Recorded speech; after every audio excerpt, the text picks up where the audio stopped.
Welcome to Madurai Sridevi's kitchen. இன்றைக்கி எண்ணெய் கத்திரிக்காய் குழம்பு எப்படி செய்யணும்னு பார்க்கலாம்.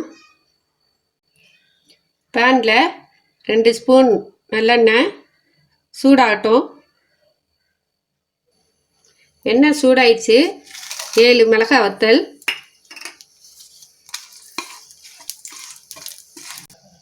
3 ஸ்பூன் தனியா,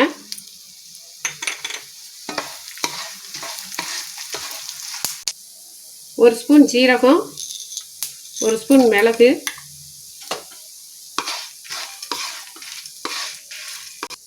பச்சரிசி 1 ஸ்பூன்,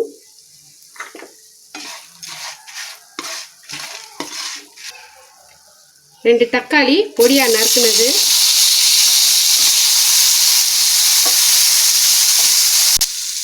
3 சில்லி தேங்காய் நறுக்கி போட்டுக்கோங்க.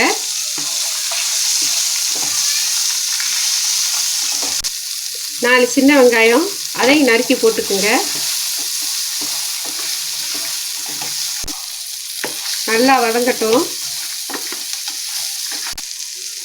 நல்லா வதங்கிடுச்சு. ஆறுனோடனே தண்ணி சேர்த்து மிக்ஸி ஜாரில் அரைச்சி எடுத்துக்கோங்க. நைஸாக அரைச்சாச்சு. கத்திரிக்காயை காம்பை கட் பண்ணிட்டு 4 இந்த மாதிரி கீறிக்கிங்க.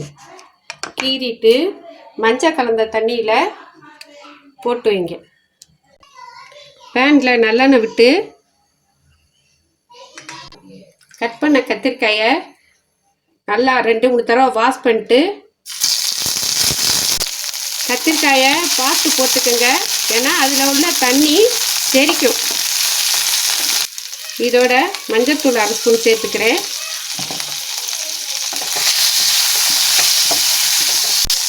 கொஞ்சம் உப்பு சேர்த்துக்கோங்க.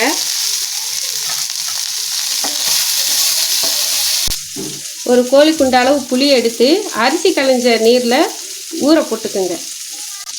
புளியை கரைச்சி வடிகட்டி எடுத்து வச்சுக்கோங்க. அரைச்சி வச்ச மசாலாவை இதோட நல்லா கலந்து வச்சு கத்திரிக்காய் நல்லா சுருள வதங்கிடுச்சு. இதை இப்போ அடுப்பு ஆஃப் பண்ணி எடுத்து வச்சுக்கலாம். கடாயில் நல்லெண்ணெய் 4 ஸ்பூன், சூடானதும் கடுகு 1 ஸ்பூன், பொரிஞ்சதும் வெந்தயம் 1/2 ஸ்பூன், சோம்பு 1 ஸ்பூன், சீரகம் 1 ஸ்பூன், 10 சின்ன வெங்காயம்,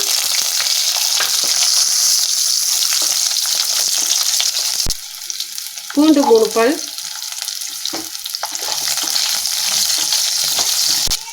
பெருங்காயத்தூள் 1/2 ஸ்பூன்,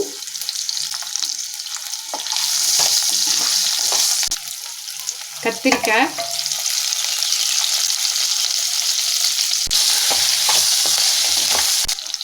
இதோட கரைச்சி வச்ச புளித்தண்ணி மசாலாவை சேர்த்துக்கலாம். கருவேப்பிலை கொஞ்சம், தேவையான அளவு உப்பு சேர்த்துக்கங்க.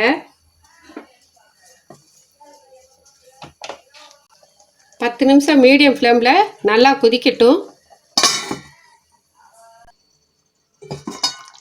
பச்சை வாசனை போய் எண்ணெய் நல்லா பிரிஞ்சு வந்துருச்சு. இப்போ கொத்தமல்லி தூவி அடுப்பை ஆஃப் பண்ணிக்கிறேன். சுவையான எண்ணெய் கத்திரிக்காய் குழம்பு ரெடி. நீங்களும் ட்ரை பண்ணி பாருங்கள். இந்த வீடியோ உங்களுக்கு பிடிச்சிருந்துச்சுன்னா லைக் பண்ணுங்கள், ஷேர் பண்ணுங்கள், மறக்காமல் சப்ஸ்கிரைப் பண்ணுங்கள். தேங்க்யூ.